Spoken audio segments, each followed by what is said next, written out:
गया लिटरली। और UNSC committee की रिपोर्ट के हवाले से ये बड़ी खबर मिली जिसमें यूएनएससी ने टीआरएफ को पहलगाम हमले का जिम्मेदार माना है। यूएनएससी ने ये कहा कि लश्कर की मदद के बिना पहलगाम हमला संभव नहीं है। पहलगाम हमले पर यूएनएससी कमेटी की रिपोर्ट सामने आई है। For the first time, the United Nations report mentions the resistance front. TRF, the Pahalgam attack could not have happened without Lashkar-e-Taiba support, and there was a relationship between LET and TRF.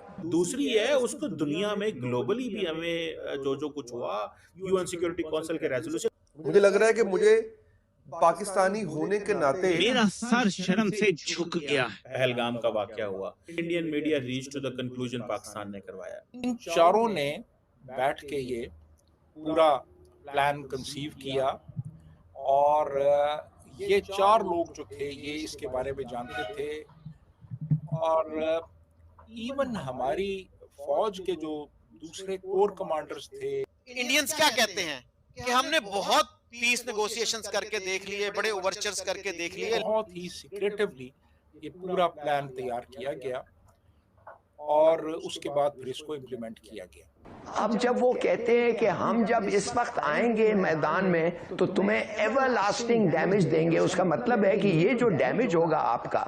हमने sir अक्टूबर 1947 में ये काम शुरू कर दिया था। Let's be honest, वही बात है, ऑनेस्टी जब तक नहीं होगी।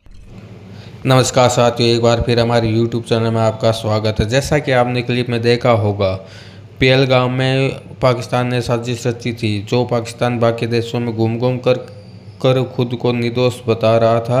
उसकी पोल तो यूएनएससी की रिपोर्ट में खुल गई। यूएनएससी की सेक्शन मॉनिटरिंग टीम ने अपनी ताज़ा 36वीं रिपोर्ट में खुलासा किया है कि द रजिस्टर्ड फ्रंट ने इस हमले की जिम्मेदारी 2 बार ली थी और हमले की जगह की तस्वीर भी जारी की थी। रिपोर्ट में यह भी कहा गया है कि ये हमला पाकिस्तान आधारित लश्कर तैयबा के समर्थन के बिना मुमकिन नहीं था। इस हमले में 26 मासूम नागरिकों की जान चली गई थी। 22 अप्रैल को हुए इस हमले में पहलगाम के एक टूरिस्ट स्पॉट को निशाना बनाया गया।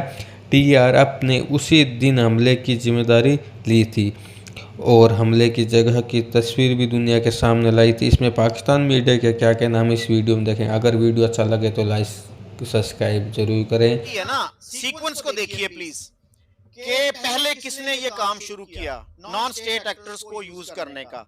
हमने सर अक्टूबर 1947 में ये काम शुरू कर दिया था। लेट्स बी ऑनेस्ट, वही बात है, ऑनेस्टी जब तक नहीं होगी we can not reach any conclusion. इसलिए कि आपने कहा 2 अरब लोगों का फ्यूचर स्टेक पे है, तो it calls for honesty, it calls for truthfulness. तो सर कश्मीर पे अटैक जो था ट्राइबल से करवाया गया, अब तो पाकिस्तानी ओपनली मान लेते हैं, किताबों में आ गया है कि उसमें स्टेट इन्वॉल्व थी और उसने कितनी कत्लो गारत की ये वो लोगों को नहीं बताया जाता।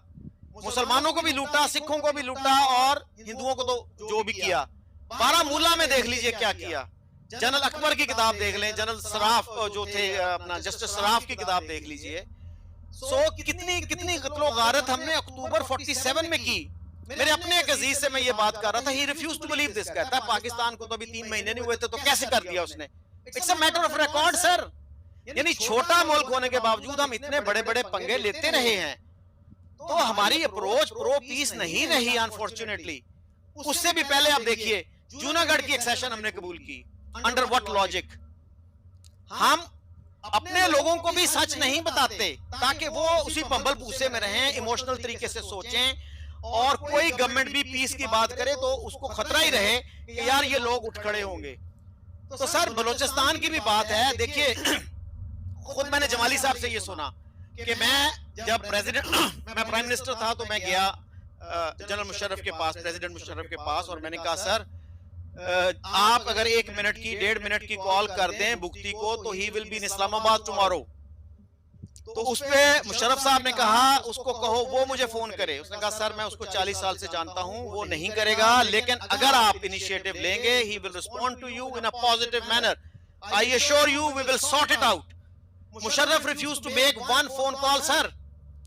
आज हम पूरी दुनिया को बता रहे हैं जी हमारे खिलाफ साजिश हो रही है जी, उसमें जी ये भी मुलव्वस है, ये भी मुलव्वस है। ये सर ये आग हमने खुद लगाई। शुरू किसने किया ये प्रोसेस? छोटा मुल्क होने के बावजूद आप 6 गुना छोटे हैं उनसे आबादी में, रिसोर्सेज में, लेकिन आप जो है प्रो पीस नहीं रहे। आप देखिए ना, पहला टेररिस्ट इंसिडेंट पहला कौन सा हुआ, दूसरा कौन सा हुआ। अब देखिए एक इंडियन सिटीजन, आम एक इंडियन सिटीजन है, वो अपनी गवर्नमेंट के पास जाता है कि यार छोटा मुल्क होने के बावजूद पाकिस्तान इतना कुछ करता है, आप क्यों नहीं करते? मुल्क से क्या मुराद है? सर पाकिस्तान की आबादी देख लीजिए, रिसोर्सेज देख लीजिए। तो शुरू में एक्सेप्ट कर लिया ना कि हमने नॉन स्टेट एक्टर को इस्तेमाल किया for getting so much objectives. मेज पे बैठ के हल किया जाएगा। ये फरवरी में होता है, लाहौर डिक्लेरेशन, वाजपेयी जी आते हैं और हमारे दरमियान इंडिया और पाकिस्तान के दरमियान तल्लुकात बढ़ने का जो अमल है उसका आगाज होता है बाकायदा तौर पे, और फिर वो चले जाते हैं वापस। मार्च का महीना ये प्रेपरेशंस करते हैं। अप्रैल 99 में हमारी तरफ से इन्फिल्ट्रेशन शुरू हो जाती हैं और प्राइमरीली इसमें हमारी जो नॉर्दर्न लाइट इन्फेंट्री है वो हिस्सा ले रही है। रेगुलर ट्रुप्स, अब तो वो रेगुलर एक रेजिमेंट बन गई है ना पाकिस्तान आर्मी की।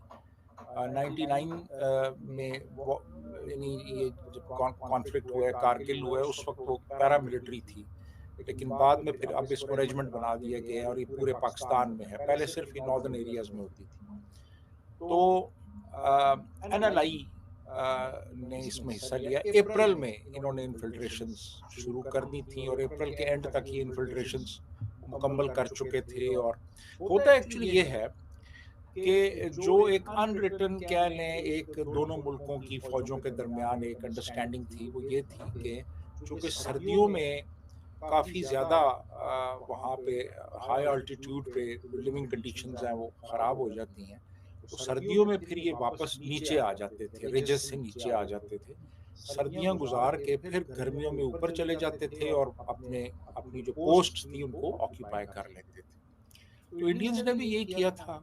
वो एतबार के ऊपर बहुत सी चीज़ें चलती हैं ना, बहुत सी दुनिया के ममालिक में अंडरस्टैंडिंग होती है कि ये हमारा बॉर्डर है, ये तुम्हारा बॉर्डर है, यानी हमारी बॉर्डर यहाँ तक है, उसके आगे तुम्हारा है। ये अंडरस्टैंडिंग होती है। तो यही अंडरस्टैंडिंग थी कि ये रिज हमारी है, ये तुम्हारी। तो वो इंडियंस जो थे ना, वो सर्दियों में पोस्टें अपनी छोड़ के पीछे चले गए। तो इन्होंने अप्रैल में अपने ट्रुप्स भिजवाए और फिर इन्होंने कब्जे कर लिए हुए थे। तो ये 3 मई को इंडिया को पता चला। उनके कुछ जो शेपर्ड्स थे, ये चरवाहों ने कुछ देखा, मूवमेंट देखी और उन्होंने कहा